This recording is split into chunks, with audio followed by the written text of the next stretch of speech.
Allergy, see, if you have multiple issues, देखो allergy में भी, allergy is basically lack of tolerance in your body, है ना। Allergy को भी कई तरीके से समझ सकते हैं। One thing, the easiest way to understand allergy is you lack tolerance. आप ये मत सोचो कि आपके शरीर पे ही असर होता है तो एलर्जी है। अगर एक इंसान आपको कुछ बोल रहा है, आपको सहन नहीं हो रहा, तो भी एलर्जी है। ठीक है ना। तो एलर्जी कई लेवल पे होते हैं, बट लैक ऑफ टॉलरेंस, सहने की क्षमता कम हो गई। अब मुझे एक बात बताइए, आपको अपनी दादा दादी नाना नानी अगर याद है, उनमें और आप में क्या फर्क है? सिंगल पॉइंटेड फर्क बताइए, सोचिए। वन डिफरेंस, जो कि वही मेजर डिफरेंस है। और वो डिफरेंस क्या है? उनकी झेलने की क्षमता आपसे बहुत ज्यादा थी। जिसे आप पेशेंस कह रहे हैं ना, दैट इज बेसिकली टॉलरेंस, झेलने की क्षमता। सिचुएशन उनकी ज्यादा खराब थी, आपके पास सुविधाएं ज्यादा हैं, लेकिन उनके चेहरे पे परेशानी कम थी, हमारे चेहरे पे परेशानी ज्यादा है। लैक ऑफ टॉलरेंस, झेल नहीं पा रहे। वो सिर पे बोझा लेके किलोमीटर चल जाते थे, किलोमीटर के किलोमीटर। आप बोझा लेके 10 कदम चलेंगे तो भी परेशान हो जाएंगे। तो टॉलरेंस का मतलब क्या, अब आपको बताता हूं। 10 किलो का वेट उठाओ, कैसे टॉलरेट करते हैं? सांस रोक के उठाते हैं। आप बिना सांस रोके वेट नहीं उठा सकते। तो अगर आपको 20 किलो उठाना है, तो उसमें क्या बढ़ाना पड़ेगा? सांस रोकने की कैपेसिटी या क्षमता।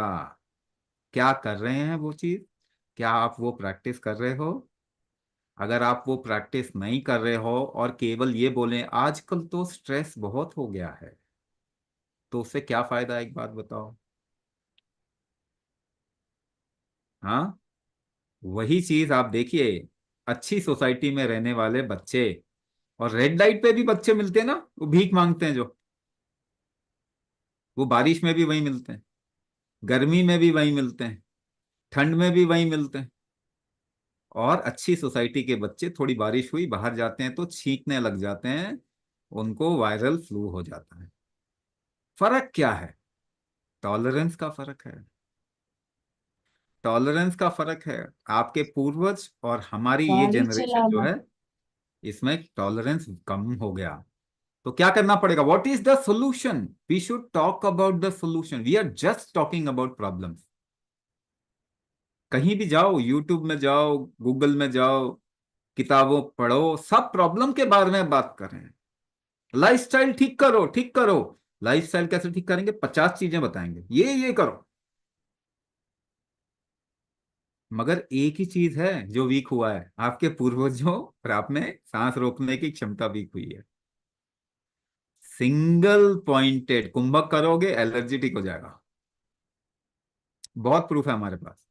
कुंभक करोगे, एलर्जी ठीक हो जाएगा। टंग की प्रॉब्लम आती है ना, उसमें लिवर का एक इशू होता है। आप कोई भी केमिकल मेडिसिन खाते हो, आपके लिवर कमजोर होगा ही होगा। बट लिवर बहुत जल्दी रिकवर भी होता है, करता है, अगर आपके शरीर में रिकवरी स्ट्रेंथ अच्छा है तो। नहीं तो लिवर की प्रॉब्लम बहुत बढ़ रही हैं।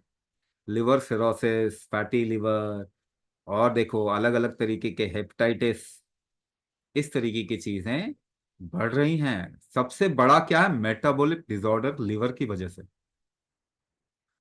जितनी भी बीमारियां हैं आज के टाइम पे, उन सब में लिवर की फैक्टर है, की रोल प्ले करता है। ठीक है। तो अगर लिवर को हम थोड़ा सपोर्ट दे सकें, तो लिवर बहुत जल्दी रिकवर कर जाता है। कुंभक में बहुत आसानी वाली भाषा में हम कहते हैं कि जब आपका होल्डिंग स्ट्रेंथ अच्छा है, तो आपकी एक्सेलेशन लंबी होती है। अगर आपका होल्डिंग स्ट्रेंथ अच्छा है, तो आपकी इनहेलेशन प्रॉपर होती है। जो एक्सलेशन है ना, अगर वो लंबी होगी तभी लिवर ठीक होगा। मगर केवल लंबा एक्सेल करके स्ट्रेंथ ऑफ एक्सलेशन नहीं बढ़ेगा, वो कुंभक से बढ़ेगा। कुंभक चाबी है आपकी इनहेलेशन और एक्सहेलेशन को लंबा या स्ट्रांग करने का। ठीक है, इसीलिए फॉर्मूला अपनाया जाता है, हम फॉर्मूला देते हैं। फॉर्मूला वो आप प्रैक्टिस करेंगे तो आपको पता चलेगा, चीजें रिकवर होनी शुरू हो जाएगी और ठीक हो जाएंगे।